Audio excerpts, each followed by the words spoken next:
When you live on a coastal river that experiences any kind of run of anadromous fish from salt to fresh, that's such a special thing. New Jersey is the new mecca for striped bass. I love my Montauk boys. I fish Montauk. I fish all, the New England states. New Jersey flat out is the new mecca for striper fishing. They're looking for food, and as soon as that current starts moving, they're on the move looking for that bait around the mouths of those rivers. So that's your key right now. Mouths of the rivers, find the bait. You got to take a second to think, okay, they were here. Let's throw back here at the back of the boat. And the whole time I'm just calling out, trying to coach people into the bite. It's been a while since I did it all night. Left at 4:30 in the afternoon and got home at 7 o'clock the next morning. And my wife was like, "What are you doing?" Yeah. We can meet people who are a little bit as crazy as we are and as passionate as we are. And you kind of can't help it feeling sorry for each other and loving each other at the same time. Hello and welcome to the Salt Strong live stream and podcast. My name is Rich Natoli. I am the regular host of this Monday night edition, and I'm usually joined by co-host Ed Gobo. However, we have multiple guests on this show, and Ed said, "Do you really want to edit a fifth audio stream afterwards?" I said, "Not really," and he said, "Then I'm going to make jigs and I'm going to watch from home." So he is off tonight. But welcome to everybody. Thanks for tuning in. This is going to be a pretty good one. I am actually already exhausted because the backstage with these guys, and I was only with them for about 20 minutes, is just mayhem. So I am looking forward to this one. For those of you that are familiar with anything mid-Atlantic, Northeast fishing or fluke fishing, you know the Jigging jerks. You know, John Halkias, you got Doc, you got Sweeney. We got them here tonight. So we're going to talk about fluke fishing. And I have a feeling we're going to be talking about a lot of stories about each other. Well, they will be talking about each other because they spend so much time on the water. You've seen them on YouTube on Jigging Jerk's channel, so you know what to expect. We all know what to expect. Before we jump into that, I do want to recognize the people that are in the chat right now and say hello to them. Larry Matzinger, good to see you. You're the first one in tonight. We have Tad Drummond, James Flynn, John C., fishing guests, Crabbing and Fishing. How you doing, Ben? John Kern, Peter Niblick, Cameron Canner. I know him. I work with him. Nick Devereaux and G Down. Hello, everyone. Welcome. And for those of you that are tuning in after the fact for the podcast, welcome as well. So this is going to be a good one, and we're not going to spend a lot of time just with a long intro or anything. I'm going to bring everyone on the screen right now, and we are going to get right into the conversation. So welcome, Jigging Jerks crew. How you doing? Good. What's going on, Rich? Hello, everyone. Hey, Good to be here, Rich. Yeah, so I was just to set this up before we roll into it. I was talking to John. There's John, and John. So I was talking to Halkias last week, and he said, "You know what? What do you think about having Sweeney and Doc on too?" And I was like, and he had the voice like, "I don't know if you're going to want to deal with this." And I was like, I love that. I absolutely love that because that's how everybody knows you guys as together, and if you're not together, you often run into each other out on the water. You often have some choice phrases for each other, teasing each other as you're doing something at one end of the boat and somebody's at the other. So I thought it was an awesome idea, and I am just really happy that you guys are all on tonight. So that's from me personally. So welcome. I definitely appreciate you coming on, and I know that our long-term watchers and listeners often have questions and reference all three of you guys. So it's going to be fun. It's definitely going to be fun. But which one of these two guys bribed you to say all those nice things, Rich? That would be you. Well, it's true. It's true. I've said in the past that there are very few channels that I actually subscribe to on YouTube. I like the algorithm to just kind of throw things at me, and it does a decent job, but yours is one of them. And look, I'll be honest, it's the cast of characters that go through your boat throughout the year. You got the three of you are, I would say, the core of the group. But there are others as well, going through, and it's entertaining. You kind of feel like you're fishing with friends when you're just kicking back on your couch, living vicariously through the Jigging Jerks. So I think a lot of people feel that way, and it's cool. It's cool to be able to talk to all of you directly. So with that, we're going to have to trial and error with John Sweeney. That's somebody in chat right now. That's me. Don't ask. Okay. Yeah, because he's chatting with Rick already. I was going to say. Somebody asked the question. I see. No, Yeah. I feel fishy. Asked how's the pair, and do you have it back up north yet? Oh, okay. Well, guys, tomorrow there's a video coming out with the three of Should us. I ask you before I comment, Halkias? You're always in charge. I'm the captain of this podcast, okay? Yes, as Halkias just said, he is the first mate of this podcast. I'm going to take the That's right, Rich. You're the captain. I'm the first mate of the podcast. No, I'm going to take. It's the one time I can pretend that I'm a captain, so I'm going to do it. I'm going to do it tonight. But we're going to start off with the question that that is, at the core of everything. It's not that you guys just kind of fell into the same boat one day and headed out fishing and started having fun. So let's talk a little bit about how you guys met and how you got together and how you ended up to where you are today. I could take the lead on that. Doc and I are friends now, probably about 35 years, believe it or not. And we met on my parents' Grady White, my dad's Grady White that I used to fish on. He was a friend of a friend. For a mutual friend. Yeah, a guy in the food business. And that right there, look at Halkias is smiling. So we had a mutual friend in the food business, and I did business with the guy in the food business, and Doc came along as a customer of the food business, I guess. Sorry, Doctor. So anyway. I'm distracting him by calling his cell phone. He's calling me, okay? So of anyway, course he's calling we me. used to catch striped bass. Hold on. We used to catch striped bass under the Throgsneck Bridge 30 years ago, maybe 35 years ago. I tell my friend Dimitri, he doesn't believe me. He comes on the boat and we're catching, and then the limit was like 32, and we were catching like 36-inch fish. So anyway, long story short, Dimitri, hey, I have a friend. Can I bring him? And Doc shows up. I think the next trip or 2 trips later, Doc says, can I bring my wife? And we've been great friends ever since. Right? Yes, absolutely. Fishing forever. Yes. And how does Halkias enter into this equation? Well, here's the irony, Rich. Are you going to tell that story? I want to tell that story because you kind of popped up in the end in this story. So the irony is, right, so Doc is significantly older than me. You can probably tell. Older. At 10 years older, truth. We grew up a block apart in Astoria, Queens. I lived on 26th Street. He lived on 25th Street, Crescent Street. Never met him. We bought our house here in Mattatuck, where I am, in 1979, family home. He bought his home right after he got married in the early 90s. We live a minute and a half walk. We're a block apart in Mattatuck. Not even. Literally, I just cut down this street that I'm looking at, make a right, and I'm at his house. I'm there in a minute and a half. Never met him. 2010-ish, my niece, her kindergarten teacher, has a home on this block in Mattatuck.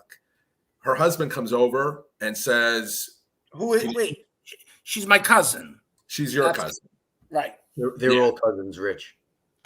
And can you come help me? My other cousin, Ted, his boat broke down in the Sound.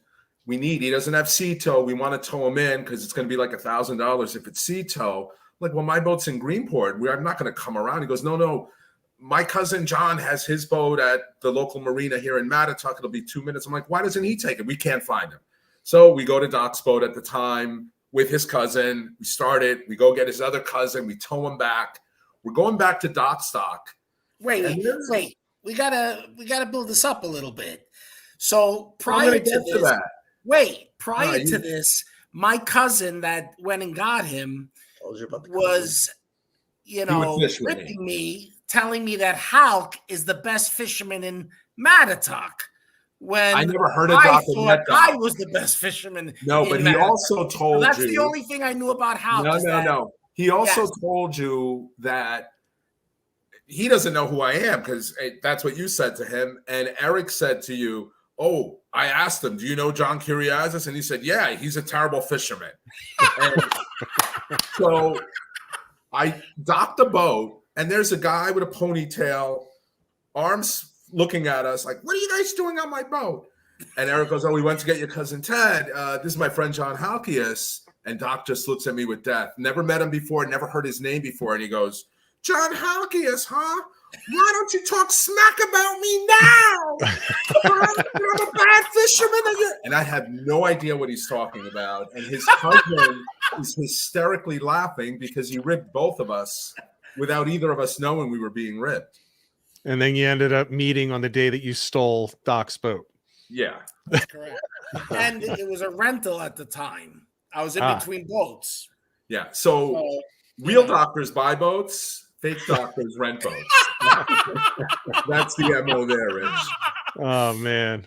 And you then guys are anyway, terrible. so, I asked Hal to come fishing with me. I took him black fishing, and I asked Sweeney to come. I bring him on a trip. And next thing you know, they're buying a boat together. Literally, we met once and bought a boat together after that. Something? I need to find friends like that. Mm-hmm. Yeah. I need friends like that. Yeah.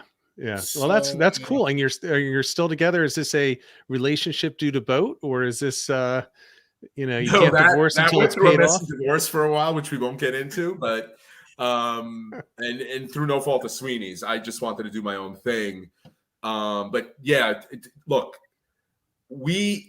so Sweeney and I think have, with very little exception, always been friends.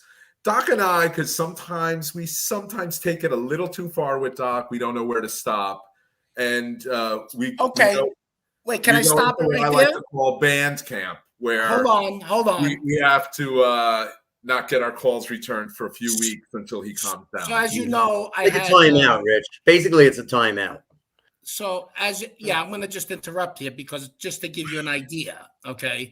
So you know that I went through, cancer treatment twice this year. Okay. Yes. So after the last one, I come back. I'm excited to go fishing. Okay. So they started fishing with the flutter spoons. Okay, which I never did before, and I was so excited to do it. I was just excited to get on the water and catch a fish. So, I go to the boat, blah, blah, blah. Oh, my rods were already on the boat, so they were going to rig me up. And it's pitch black. It's like 4:15 in the morning. Right. So I'm all excited, and we start the drift, and Sweeney's catching a fish, and Hal's catching a fish, and I'm just going, oh, I just missed one. Oh, I just missed another. I bring it up after like about 10 times, and they left the hook protectors on. I couldn't hook the fish. Okay, it wasn't enough that I did. That was the one 6 time. months of chemo, okay? But they wanted to terrorize me. No. It was an accident. That one was an accident. It was an accident. Doc, I'm happy to tell a million stories of how we legitimately terrorized you. With Rich, what really happened is we said we were going to do it, Halk and I, before he came to the boat. And then he got to the boat and we went and we're fishing and that's happening. And Halk just looks at me and he goes, and then he said, what did he say? Then we both started hysterically laughing because we realized that he doesn't know it. He's like, what's wrong? Did you not put a blade on? We're like, no, you have hooks. And he's like, what is it then? We're like, bring it up. So he brings it up and he's staring at it and he goes, what? We're like, check the hooks. And then he thinks he's like in a courtroom drama. He starts saying, literally, because it's on video, ladies and gentlemen, Jigging Dirk's charter leaves the hook protector. I'm like, who's he talking to? So Doc, I would say this. I think they did it because they needed to handicap you because you were going to come back and really you were going to outfish them. It was really an accident. That is really an accident. In the tournament. Yeah. We'll get to that story. Yeah. I do see a good question. Where did Skinner come in at? Because that's a good story too, involving Doc and a little bit Sweeney too, because Sweeney had never heard of Skinner at this point. So 2017, March of 17, I'm going up to the Rhode Island saltwater show. I literally got a call Saturday night from a couple of good buddies of mine saying, hey, we're going up to the show tomorrow. Last minute decision. We're going to stop in New Haven and get pizza on the way home. Do you want to come? I'm like, yeah, I'm not doing anything. Let's go. So we went, and it's near the end of the show. It's Sunday, and literally it's one of the last rows, and the Wicked Tuna guys are there, and Skinner's a couple booths over. And my friends go right for the Wicked Tuna guys, and, I could care less about that fake stuff. So I went right to Skinner. I'm like excited to meet him, and I buy his Flounder book, which had just come out. And, Doc had always told me that there's a spot on the Long Island side that I have only fished, I think, once in my life called Buoy 5. It's by Riverhead on the North Fork of Long Island. But from where I keep my boat, it's like a 40-mile run. I got to go through the bay to the tip of Long Island, the North Fork, and then loop around 30 miles. So I never fished that spot. So Doc says, I'm sure I've seen him there, but I don't know the spot name. So I say to Skinner, oh, my friend always says he sees you at Buoy 4. And Skinner, in typical science fashion, says, well, I never fished a Buoy 4. I fished Buoy 5 in Riverhead. Like, oh, okay, that's it. And Skinner says, well, I'm not going to be fishing it a lot anymore. I just moved to Greenport, which is where I keep my boat. So I'm like, oh, I keep my boat in Greenport. Shook his hand and left. I tell Doc the story, and Doc's like, what did he say when you told him to fish with us? Like, I didn't ask the guy to fish with us. Everybody and their mother asked him to fish with us. And he's like, you got to just go on his Facebook, John Skinner Fishing. Just send him a message. Tell him he can fish with us. I'm like, and he forces me to do it. Only because we fished the area that he moved to. So yep. I thought it's worth a chance of asking. So I send him this long, pathetic note. I know the answer is no, John. You're not even going to remember me. I'm the guy that told you I keep my boat in Greenport. Told him a little bit about where we fish, what we fish for, that we use jigs for blackfish. We have decent spots in the bay. We have some really good blackfish spots too. And we go to Montauk a lot and catch big fluke. He's always welcome to jump aboard, thinking he's never even going to write back. And it's a Saturday morning. I'm at my buddy George's garage in Greenport Auto Repair Station, and I get a message, and it's Skinner. And he says, you're right. I've been asked to do this from Nantucket to Texas. I've always said no, but I'm going to make an exception here. I'll join you guys maybe the day after Fluke opening. If you're available, I'll bring the gull. I'm so excited. I call Doc, and Doc at this point was splitting his time between Mattituck and Manhasset. And I'm like, you got to come to George. That's our friend's garage. You got to come to George's. You got to come to George's. So he drives over, and I show him the message. And he looks at me and he goes, you think I'm so gullible, don't you? You created a fake Facebook account to fool poor old Doc. And you can't make this up. This is karma. Who shows up to pick up his wife's Toyota that he had left for an oil change that morning? Unbelievable. Skinner. Like literally the timing, right when I'm telling him this, and he's denying it's him. I'm like, he's right there. Let's just go ask him. And that's how Doc met Skinner. And we make plans then to go fishing first weekend in May. Wait, can I just interject 1 second? You're going to tell at that moment when he was there, I knew that he fished my area, and I was dying to find out about a certain wreck in the Sound, okay, that I knew a reporter used to fish it every fall. So I go, Skinner, I've been trying to find I call it the Karras wreck. It was Nick Karras that used to fish it. Okay. He was a famous writer for Long Island Newsday for many years. Right. So he goes, the Karras wreck? Oh, yeah, the numbers are. And he just gave me him at the top of his head. I was like in awe. I've been looking for that wreck for 20 years, and he just rattled off the numbers in his head. So, Doc, now you and I are fanboying. Now let's go to the opposite end of the spectrum. The day comes where we're all fishing together. Sweeney, why don't you tell this part of the story?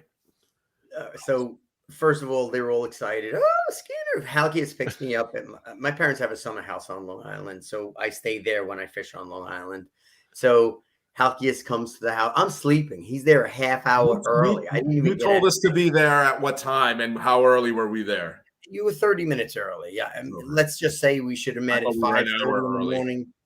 Whatever. It was just so early. By the way, Halkias has some brown on his nose because when after this meeting of Skinner to the day of going fishing with Skinner, on that ride, because he always picked me up, we loaded the car, and it's like a 20-minute ride to the boat. Halkias would always make believe he was Skinner and speak like the introduction of a YouTube Skinner, and I had no idea who the guy is. All I heard was, "Oh, this is John Skinner, and this is my video," and blah, blah, blah. It's so true, though. I mean, he's just a fanatic over this stuff. So anyway, I'll jump to now. We meet Skinner at the boat, and actually, what I really enjoyed about Skinner, he said, "Here, wait, tell them what you said to Skinner." I'm gonna go back. All right. I told Skinner, because I'm pretty straightforward. I said, these guys are jumping up and down. They're all excited. All I heard all week, 2 weeks, all about how great you are and this and that. I did turn on one of your videos. I don't watch much YouTube. I put one on. I said, it put me to sleep. and I really meant it in a good way, because he has this soothing voice, and it just put me to sleep. But the other side of that is I would only put on a YouTube video, 9 o'clock at night or whatever, when I was tired and the last thing to do, but he put me right to sleep.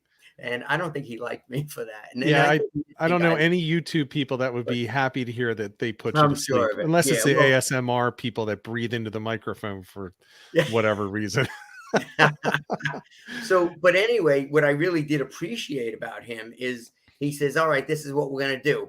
2 of us are going to do gulp and the other 2 are this, and it's an experiment. And I've always been into math and science and this and that. And I was actually on Skinner's team. We used gulp, and these 2 guys used squid and spearing. And we outfished them a lot, I think, right? With the gulp. No, we did terrible that day. I don't remember stats. We caught like 2 keepers, the 4 of us. We beat you. Skinner and I beat you. All right, you had 1 fish, and you had 2 fish, and we had 0. I mean, it was a terrible day. And anyway, the gulp won. The gulp won, but he was never going to fish with us again. Never. Why? Really? Yeah. We had a terrible day. He had his boat there. He just wanted to know the spots. We had invited him to go to Montauk, and he said, no, that's okay. That's okay. I have no interest in that. That's right. Then we came up, and I held the 3 of us. The 3 of us did a trip to Montauk in late June. Before you went to Greece, you were going to a stock car. You were doing your go-kart racing. Remember that phase you went through? And go-kart racing, it's actually just called car racing because Sweeney's a little short. But for us, it's go-kart racing. So we had gone to Montauk, and we did phenomenal. Doc had a 10-pounder. We had a 10-pounder, like a 9-pounder, an 8-pounder, 7-pounder. It was an incredible day. And we're coming back into Greenport, and we see Skinner there with his daughter fishing right outside the jetty. And we slow the boat down, and we're like, hey, we were just in Montauk. And he's like, oh, how'd you do? And we pull up a 6-pounder, and we intentionally showed him the fish, smallest to biggest. And he was like, wow, the 6, and then the 7, and then the 8, and then a 10. And he was like, oh my God, when are you guys going again? And that's really when he started fishing with us. Yeah. Rick stole him away from us.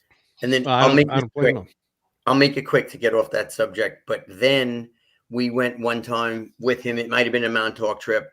And then we asked them, we said, hey, do you mind? We want to maybe go for striped bass before the Fluke. So, you're okay meeting at 3 a.m. or 3:30 or 2:30, whatever time it was. And Skinner comes on the boat. It's pitch black. He brought dirty socks, remember, his rags. And he says, I got to tell you something. I told my wife last night, he goes, when you guys asked me to go fishing at, 3 a.m., he goes, I told her, you guys are real fishermen. Like, we wake up and we go. So he, I think, gained a respect for us for that. Yeah, there are a lot of people that fish a lot, but they don't do what you need to do to get on the fish. And getting up at 2:30, 3 o'clock is one of those things. Definitely. I mean, look, I thank God you had all those big fish. Otherwise you wouldn't have been fishing with them. But it's true. I like to say, and Halkias doesn't like this, that it's Halkias that puts Skinner on the fish. So it's really him. I know. Someone is cringing right now, and he's got a metal boat. I got to tell him that's what John told me. When I talk to him, I can say, John, Halkias was saying he's the one who got you going on all this stuff. No. We've learned, honestly, and even Sweeney, who never heard of him, we learned. And I can't tell you how many people who know me say, do you realize how lucky you guys are that you get to fish with him all the time? And we really are. We looked into it. I mean, just getting that late minute call from like literally the night before to go to Rhode Island. We never meet him if that doesn't happen. Then Doc forcing me to email him. And then even after we fished with him, never going to fish with him again. We had a terrible day in the bay, and then we pass him on a day we had a great day, and we show him the fish, and then he agrees to, go a second time almost 2 months after that initial trip. That initial trip was sometime in early May, and then we're talking about early July when I took him, because you were at the go-kart race, and I think you had left for vacation somewhere. So you guys weren't around the next weekend. The bottom line is that he's made us all better fishermen. Because I learned. He is totally focused when he's fishing. Okay. And what has he never done on any of our boats, Doc, including Rick's? Excuse me? What has he never done on anyone's boat ever? He's never gone to the bathroom. He's never peed once. Yeah. I mean, he's totally focused. And he's too focused. And if something's going wrong, he will, knock his brain to find out what it is. Like, for example, I was on a trip with him. I'm not going to mention the name of the rod, but I use a noodle rod most of the time. Okay. Tsunami Slim Wave. We said you can say You can say brands. People want to know. Which I love, but Skinner feels that it doesn't create enough action. I differ a little bit because I don't jig completely. I sway it, I jig, I sway it, I jig, but whatever. I seem to be successful with it, I would think. Right, guys? With the Slim Wave? Sure. Whatever. So we're on a trip, and I catch 4 keepers in 20 minutes. Okay, I'm in the front of the boat. He's in the back of the boat. And he says something's up. Why he's not producing a lot of action on that jig. I don't understand why he's catching fish like that. So he figured that because I'm not creating a lot of action, that he would go to a much heavier jig and create less action on his rod. And I have to hand it to him. Okay. He ended up outfishing me at the end of the day, of course. He ended up with a lot more keepers, So I give him a lot of credit because he thinks things out, There's a reason for everything, and he'll find it, Yeah. So, and that's, and when people say, how fortunate you are, the one thing that we've talked about on this live stream with multiple guests is one of the most important things that you can try to do, and a lot of people won't be successful at it, is find people to fish with that are better than you and are the type of person that will offer assistance, talk to you in depth about different topics, and they don't just kind of mock you for it. We have a guy that comes on periodically, Frank Mahalik. If you like tog fishing, you know who Frank is. And, he talks about, he likes to fish with the gentleman, and that's the guy that is going to be, the really good fisherman, but is also, he's there to help you, and he's there to share stories with. Some of the guys he talks about are captains like Jerry Pastorino, who's just lights out tog fishing. And you guys have that. You have that in Skinner. And not only that, but he's one of the guys. It's not like he's I'm assuming that he's not like a special guest when you guys go fishing. He's just, hey, John's coming this week. Correct. Oh yeah. And he's, look, he's opened up with us, so, he, in the beginning, he might've been a little more serious and this and that, but, he jokes around, and we have a lot of laughs, so in fact, you guys really enjoy it. Doc, you and him teamed up on a prank on me a few years ago where and you guys remember Andy Kaufman, the comedian? He would do these inside jokes with his writer, Bob Zamuda, that only the two of them would get, but it would be broadcast to a big audience, but it was an inside joke only for the two of them. Well, Skinner puts out a video where he's fishing on Doc's boat. during the week. And he says, Hey, let me just, I happened to catch a 12-pounder that day, and I think Sweeney was with us too. We had a great day, okay? And I was kind of surprised that he wanted to play this joke on that nobody would ever get. It would just be a joke on me through his YouTube video that only the four of us would ever know. But he says in the video very surreptitiously, and Doc has this new Navionics program, and he found this spot that no one else has ever fished. I've never seen anybody there, but we got these big fish there. So I have a Skinner package on my charter the next weekend, and we're out in Montauk. And we're not doing that great. And I really don't want to ask him, where's the secrets? So he's like, you're not going to ask me where we were with Doc? I'm like, I don't want, I know how spots are. I'm confident in my spots. And then after a while, he can't keep it in. He goes, there's no spot, right? I just put that in because I know I'm going to vote with you just to mess with you. I love that. But he said in the video, this is, Doc brought me to this special spot, and he was waiting for the right kind of fisherman to be on board. He totally. Although, Doc, what about the little prank we played on you last night? Last night? I don't recall. I have I saw it. Chemo brain. Yep. It's a good one. So he had a great day. We have the annual Billy's by the Bay tournament. And if you know the Northeast, Saturday was howling. It was 30 miles an hour, small craft advisory. They didn't cancel the tournament. And we didn't win. Skinner actually, in that video, I'll have that video out tomorrow. Skinner will have it out later in the week. They won all the Calcutta money with second place because the first place fish didn't enter the Calcutta. So they won, I think, $6,800. But we had a great day in those conditions. The three of us, we had 16 keepers in the bay in the most horrific conditions you can imagine fishing in. And Doc had 8 of them. He was on fire. Big fish after big fish. He had, 22 inches, then 23 inches, then 23 and a quarter, then 24. I mean, it was all quality fish. So I do the video. I finished it last night, and I text Sweeney, and I'm like, hey, I just finished the video, but what if I create a second video? So again, it's only going to be the three of us that are in on this little secret. But I spent another 2-3 hours editing a completely different video, which shows all of Sweeney's fish being caught, all of my fish being caught, and literally, I think 2 of your fish. It was 2. You caught 1, and then the last one. I send them the video. So he sent me the video, and I'm saying, I caught 8 fish, and you're showing 1? And you're not even, I made it legit, like the intro, the song, the narrative. I had to change all that, though, to make the fake video look real. That's a lot of work. That's a lot of work. They go to? You see what lens they go to? We were hysterical. So what time did Doc call you this morning to complain about it? But you know what?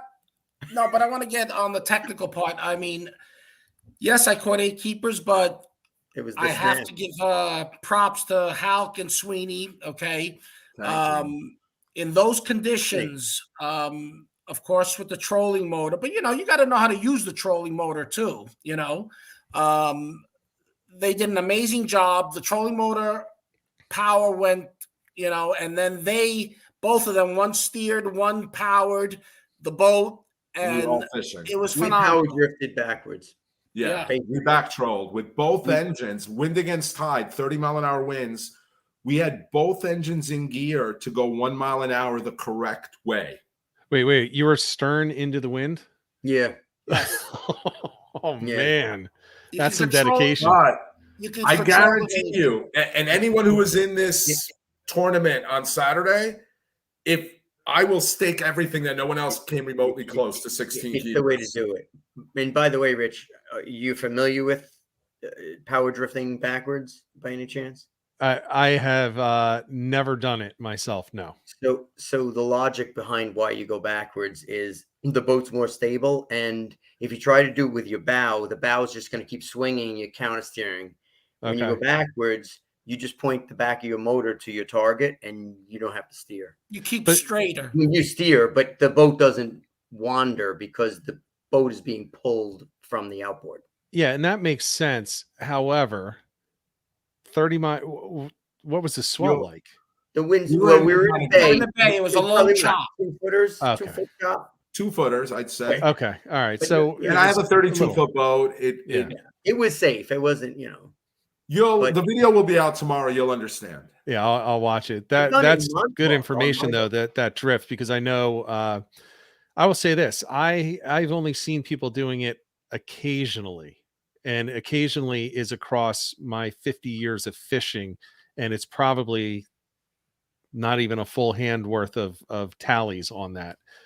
So no, I was totally unfamiliar with that. I didn't realize that's the case.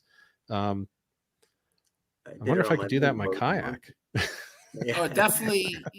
You got to go in the direction of the current, and And Now, it worked. look, if we had the trolling motor going, it was working great, but the wind had picked up so much screaming that I had it at 10, which anyone who owns a trolling motor, at least the Minn Kotas, they go in power from 0, that it's not props not turning, in half increments, so 0.5, 1, 1.52, all the way to 10. So you have 20 settings. We had it on 10, and our lines were still going ahead of us. And the three of us talk about this all the time. If you're drifting this way, your bait has to be behind you, because if your bait's in front of you and the angle of your rod is this way, your bait looks like it's swimming backwards. So you need to be ahead of the current. Right. And we weren't doing that with the trolling motor. And when we checked the power, it was almost gone. So we kept it down. I had the boat. I just started driving the boat with the bow in and bumping it in and out of gear to help the trolling motor. And at some point, Sweeney's like, let's just put the trolling motor up and let's back drift. And that made our trip. Like the second we did that, we started, and I have it on video, Doc. You just started picking up keeper after keeper after keeper after keeper. It was unbelievable. And the only other boat I see Rick's on too, Skinner had 8 keepers on Saturday too, but the rest of the boat, 3 other guys had 1. So we had a little more equity on our boat, even though they won all the money. We'll let them have a little glory. We know who got the most keepers. Well, Rick was in our spot. That's why. Rick wasn't in our spot. Just joking. We're very happy that they won. If we didn't win, we wanted our friends to win. So yes. Yeah, definitely. Well, that's how I am. I'm doing a tournament in what? Gosh, I guess it's 2-3 weeks from now. And I'm obviously in the kayak division. And I tell the people, I'm in this tournament. Let's get as many kayakers together as possible. And our entire goal, don't come with me if you don't want to do this. Our goal is that somebody is going to place and win, be in the top 3 in our group. Mm-hmm. And if it's not, and that means if I'm catching fish and I know I'm on a hot spot with big fish, I'm telling everybody in my group, and you can all come over and just pack around me on this little piece because one of you needs to get it. So we're not doing that, Rich. We're not quite there. Well, yet it's different because remember, in a kayak, I'm solo. That's the only way I can have a team to fish with, right? Mm-hmm. Because otherwise it's just solo. Yeah. By the way, Doc, in addition to the 8 keepers, let's go through the laundry list of everything that's spilled. Like literally the second drift. He has his gulp container with all his gulps with the lid undone on my cooler in those waves, and we hear, "Oh no!"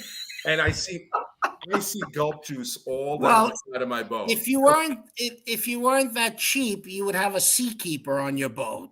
Oh yeah. Yeah. Well, then, not to be outdone by the gulp juice, his coffee spills all over my boat too.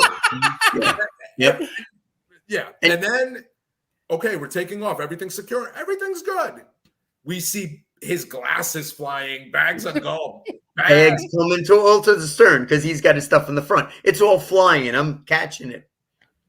Well, it's not this his is boat. What they did is they made fun of me the whole day. That's what it's like fishing with. But I caught the most fish, right? And here's the best part: he caught the most fish, and he's got these rigs with a big snap swivel and everything that Skinner has showed, streamline, do this, streamline that. And Doc just comes out with this basket, like a laundry basket of stuff, puts it over, does this. And he catches more fish than us. It But bothers me. wasn't it Doc's gulp juice that spilled? Yes. That's right. So he chummed the water, so he earned those 8 No, fish. his very staining gulp juice I don't and his usually fish coffee with a spilled on snap my deck, swivel. not in the I water. usually, it's we just use a the very hose. small barrel swivel, but I The just grabbed Fluke, this rod and it happened to have obviously, one on it. obviously we didn't gut hook any of the Fluke because we grab them right away. Mark my word. The biggest mess on the deck was the coffee, the gulp juice, the cheese falling out of the sandwiches. Mark my word, Right, Rich. I made the last one up. Mark my word, Rich. Both of these guys will be using snap swivels next week. No, but you know what would have been interesting if Skinner was with us and if he wasn't catching that day, Oh, would he have man. looked at your rig and said, "I gotta go to a snap swivel now"? Yeah. Snap swivel on. Hey, if it's catching 8 fish, yeah, I would be. It's I'd have amazing. like 4 snap Just swivels amazing. chained Yeah. But in together. those conditions too, that's the thing that's unbelievable. And again, I'll have the video out tomorrow.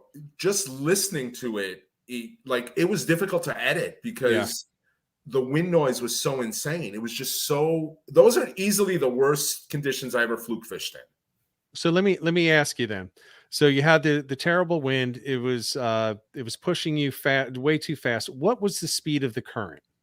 About 0.7. Okay, well, I know of another boat that didn't have a trolling motor, and they were fishing with 20 ounces. We were fishing with 4. Okay, so you had That's 4 because ounces. we were back trolling. We wouldn't have been But able that's to the keep current. Right. What would you say the current was, John? How? normal. 0.2, 0.3 when it's slacking to peak 1.2 in that area Without the 1.5 wind. maybe.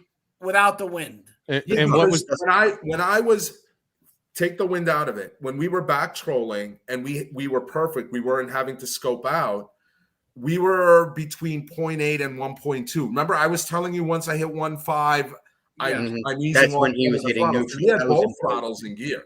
And by the way, if you're ever doing this, Sweeney was impressed. I knew this. Even if you're only using one engine to back troll, always have both engines on. Yeah. Because that's a way that water can go in through the back of your exhaust. It'll come up On the the engine exhaust. not running, and you're not going to be warranted for that either, even if your outboard's under warranty. That's my good friend. advice. My friend lost an engine like that. Brand new boat. And they won't cover the warranty if there's water in the cylinders unless they find like a head gasket failed or something like that. Otherwise, it's on you. You did something wrong. Right. So wow.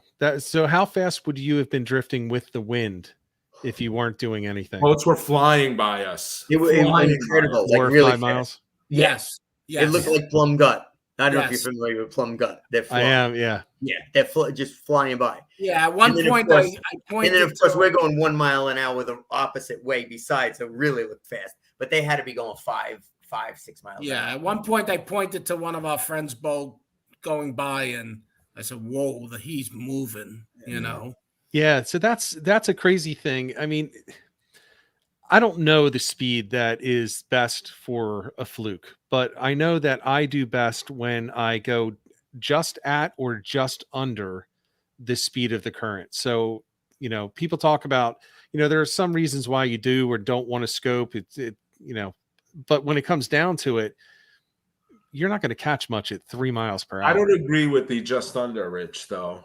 I think you'd rather be going a little faster than the current because, again, if the current's outpacing you, then you got your rod in front of the current and your jig looks like it's swimming backwards with the current. Where if your line is behind you, then it's swimming naturally with the current. And I need a visual to display this. I know what you're saying. Yeah. You need about a 0.2 minimal to go faster than the current so that your jigs are in line and moving with the current. They need to go a little faster than the current. So I'm going to test that. They could just but not be swimming. Your They're rod's not going just to be in front of the current, and your tail's going to be swimming first because you're pulling towards you. Right. I'm not making sense, am I? No, I know exactly what you're saying. Okay. I'm trying to reconcile that with the fact that I do well at, or when I say just below, I'm talking like 0.1, 0.2 below a 1 mile per hour current. However, I don't believe I know everything. So when I go out next time for Fluke this week, I think Friday's the next weather window for me. I'm going to test it. I'm going to go at the speed of the current and just a little over, as Sweeney says, just 0.1, 0.2 over. So you get it moving. And then I'm going to try some of the slower, and I'll just go, every hit I'll switch and we'll see which one I do better at. Because I'll tell you what, last week I didn't do great. I didn't do great last week. I've done really well until last week. And I definitely, I definitely need to take a look at some things, changing some things up when that happens. And I never changed the speed of the drift. I was just at or just below the entire day last Friday. So it's interesting. But John, I know exactly what you're saying. It's the action of the lure and the current. It's going to make it look. It's not natural. It's not natural. Yeah, so it'll make it look like it's swimming. But I want to ask you guys about this, because this is also something, and I don't know if it's a New Jersey thing. I don't know if it's just a Rich Natoli thing, and it's just something for me. Have you noticed any downturn in the productivity of gulp baits compared to natural baits or other soft plastics over the past year to year and a half? Not me. You haven't? No, and when I've gotten desperate in the spring, because where I fished, Peconic Bay was the mecca of May fluke fishing in New York. Yeah. And it's just bottomed out in the last 6 years. And every year I get desperate and put squid and spearing on. And if anything, I get more sea robins that way. So I personally have not. Okay. And Sweeney, you haven't seen anything like that? I don't even try anything else. Yeah. See, I wouldn't be able to tell you. I don't compare anything anymore. Okay. I compare sometimes. I have gotten back into the habit of bringing live bait with me on every trip. And I can, now it's not scientific, right? So it's not like I'm fishing a scientific test, taking out all the variables. It's, look, I've got a top and bottom rig, and on the top rig, I'm putting a live killie, and on the bottom, I've got my gulp. One's a bucktail and one's a teaser, right? Mm-hmm. And I end up catching 100% of them on the killie. So then I switch the killie to the bottom and put a gulp up top, and I still get the same ratio, right? Maybe it's 90. They still and they take the gulp on the top, you're saying? No. Then they're taking the killie on the bottom. So they're taking the live. Yeah, but it could have been 4 hours later when I made the switch. That's why it's not scientific. I don't know if, it could have just been the bigger fish, or, it was all small fish and they're taking the killie because it's smaller. I don't know. I know the first year, and I know you said have we noticed a change, but I know the first year I think it was the first year we fished with Skinner. We went on Rick's boat in September, and Rick or his son had thrown the cast net, and he had peanut bunker and baby snapper and like all this great live bait that he had in the live well ready to go. And Skinner was so confident that the gulp was still going to outfish that great live bait. And all I caught was a big sea bass on that stuff. And after about 2 hours of watching Skinner picking up fish, I stopped using the live bait. But again, I know your question was, have you seen a change in the last year and a half? So we're going back 6 years now to that story. So I think that's the last time I used live bait for Fluke. Yeah, I'll do it in tournaments, but only really what I want to do is use a sabiki rig, get some spot, and put a whole spot. Because then you're only looking for jumbos at that point, especially in the backwaters. You're putting a nice size spot on a big hook. You're not going to be getting those little 17, the Jersey 17. You're going to be getting the 23s, the 25s, 26s, or nothing. But I did a tally at the end of last season, and I actually was out catching gulp on a regular soft plastic with, it was I think it was Procure. And it was shrimp Procure on there. And I don't know why. Now, with that said, were you using gulp shrimp? I always use gulp shrimp. That's actually, I put gulp shrimp on as my first bait. Typically, when I start any day, the top hook is a gulp shrimp, and the bottom hook is going to either be a at this time of the year, I'm using the jerk shads, the jerk baits. So the gulp jerks, a white one usually. So new penny up top, white on the bottom, or a pink shine. What depth are you fishing? So this is where we differ very, very much. You guys are talking 4 ounces. I don't own a 4-ounce bucktail. As a matter of fact, I don't own a bucktail at this moment that's over 1 ounce. So I'm fishing, so far this year, I don't think I fished deeper than 20 feet. And at the most, unless I go out front, out in inlet and offshore, I don't foresee myself fishing over 35 feet all year. Well, that's my point, because if we use what you're using, jerk shad and the shrimp in, Montauk and Block Island, get crushed by the sea bass and all the, the interference fish. Yeah. You got to have a big presentation. And just conversely, Rich, Sweeney and I stopped at the bait and tackle store Saturday morning on our way to the boat for the tournament. I brought a light rod with me just to try to cast against the wind and, jig it back. And I didn't have any 1 or 1.5 ounce bucktails on my boat. I had like 50 2s, 3s, 4s, 5s, and 6s, but nothing under 2. So I had to buy 3 of those. So just the opposite end of the spectrum there. It's funny. So John, again, John knows this, but I'll just say it out loud. Which John? Halkias. Sorry. That's what I was. Well, it's John, Sweeney, and Doc. It's not John, and John, right? I know you guys by your YouTube personas. I mean, so I'm going out on a trip. Last year we were blown out by the weather, so I'm going to be on the Halkias boat this year. And what's funny is I don't own a rod that can jig the jigs that you guys are swinging out there, right? I have plenty of that for you, Rich. Don't worry. I know you do, but I mean that's the difference, and a lot of people think it's the same. Now, the flounder, the fluke, whatever you want to call them, they behave the same whether they're in 100 feet of water. It's the same fish. So it's the same types of structure, just different locations, different environments. So the tactics still work. Vertical jigging in 4 feet of water is what I've been doing and been most successful on so far this year. And I'm talking, well over, 20 inches, 22, 23s in the backwaters, 4 feet vertical jigging. So it's the same exact thing. I don't do the Skinner rapid jigging. I don't have that in me. I do a little bit of a different cadence, but the equipment can vary considerably.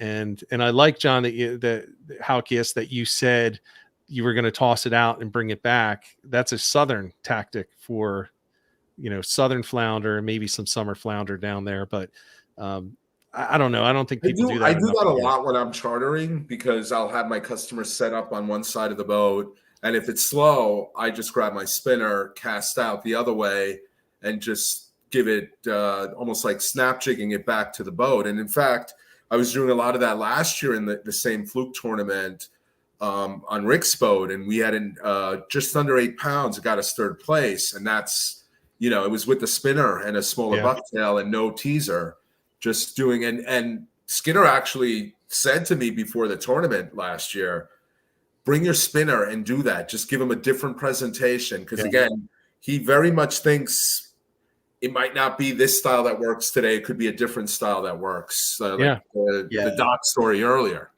It definitely, I agree with that. And I tell people, if there's especially if there's a lot of bait in the water, you need to make sure that yours stands out somehow. And you see this a lot of time with striped bass, right? You'll be out on the water and there's menhaden all over the place, just bunker busting for miles. And everyone's throwing out the same rig to look like a bunker.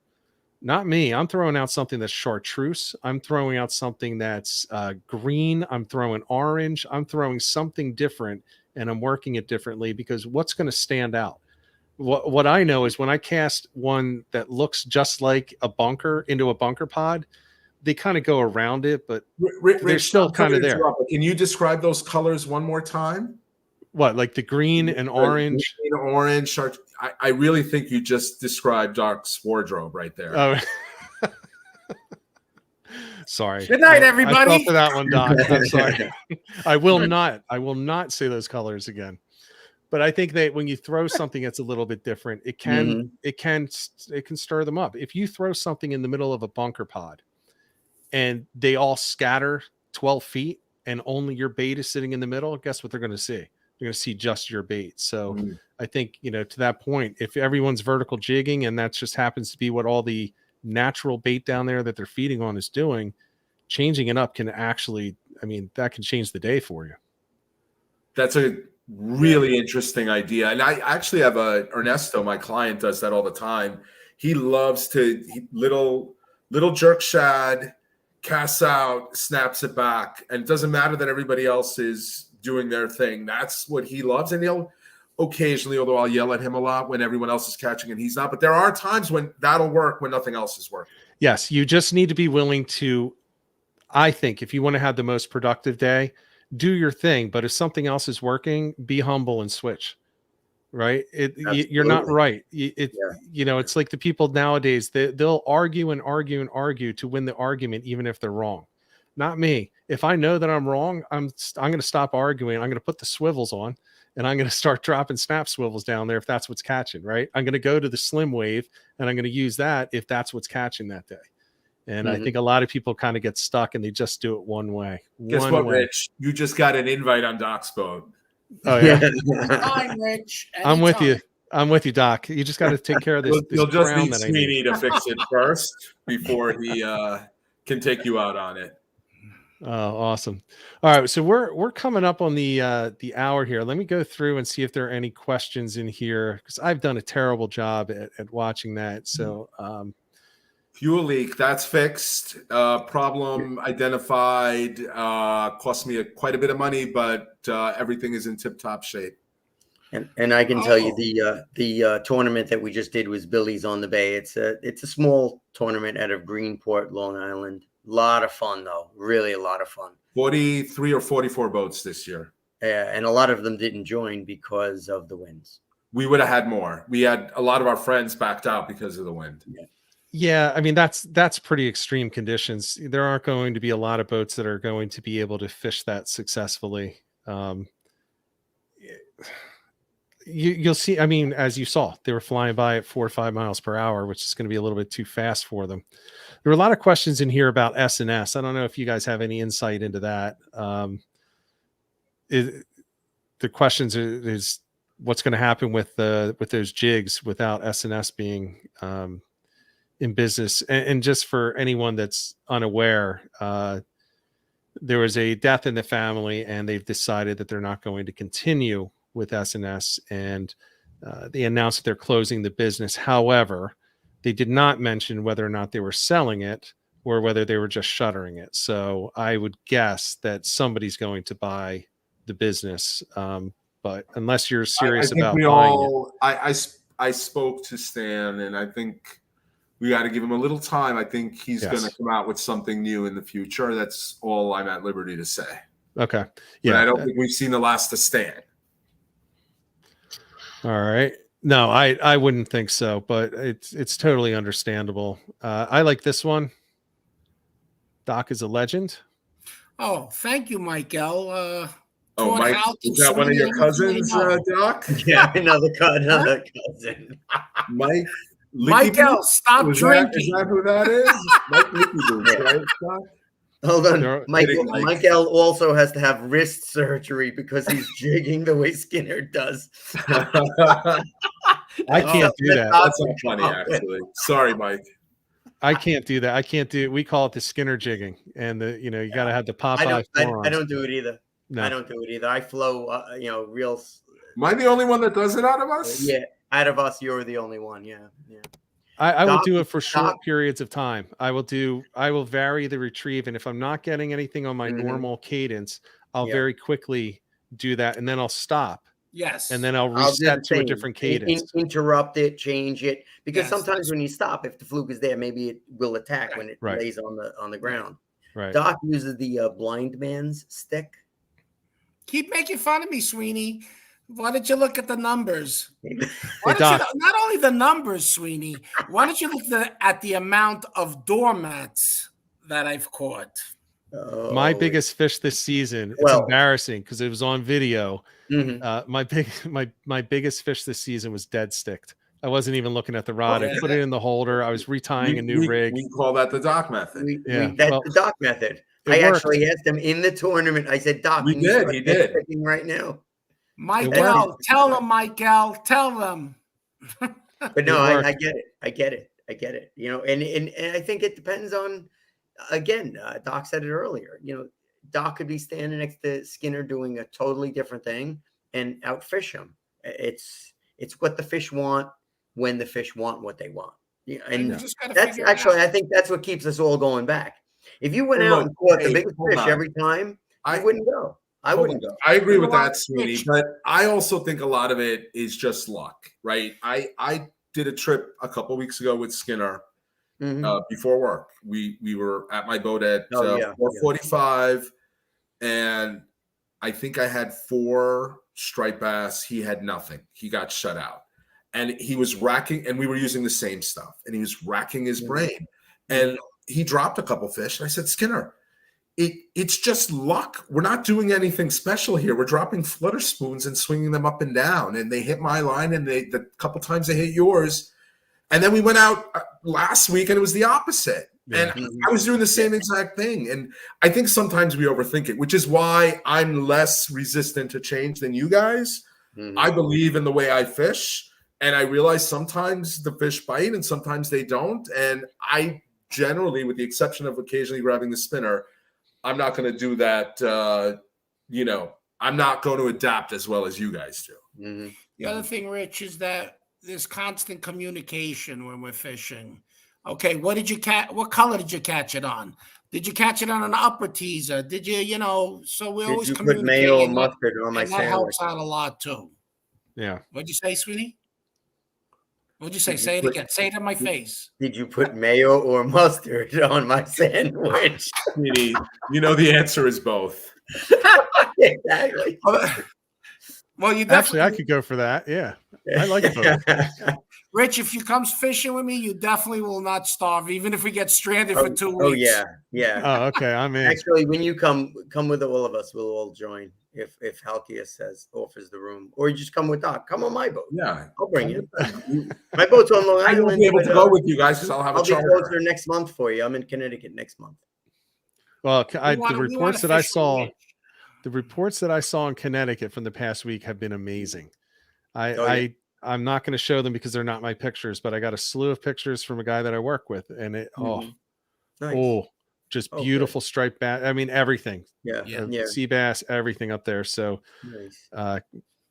very happy for the guys. I always get happy when I see that those bass reach that next stopping point, right? Yep. And the cool thing is, I'm watching guys in Massachusetts pulling in these bass right now, and they're like, "Oh, it just started." And I'm thinking, I know guys who today we're catching 40 to 50 pound striped bass still off of New Jersey. So I told the one guy, I'm like, you have no idea how long you have left in this season because it's early for you. Yes, but it's staying late for us. We're usually not at 40 to 50 pounders down here still, but we are. That's the cooler weather up north this spring, Rich. I don't know. Go ahead. I was going to say, I don't know because February was beautiful. It was like spring. And then March and April were like February, it was cold but the water temperatures didn't really change. Right. So we're sitting in the 60s and the low 50s all the way up into Massachusetts. So that's perfect striped bass weather. Well, I took a ride down to the jetty in January and the birds were diving. So I think the bass were around the whole winter. And my friends were catching them on the Connecticut side. Yeah, I get in the middle of the winter. I have friends that catch them in the Hal doesn't have any friends. But I think the bass were around most of the winter. Yeah. I know Rich said we're up on the hour. First mate here, Rich. Not notice we started talking about Halkias. Now he's talking about how much time we have left. Doc? Yep. It's okay.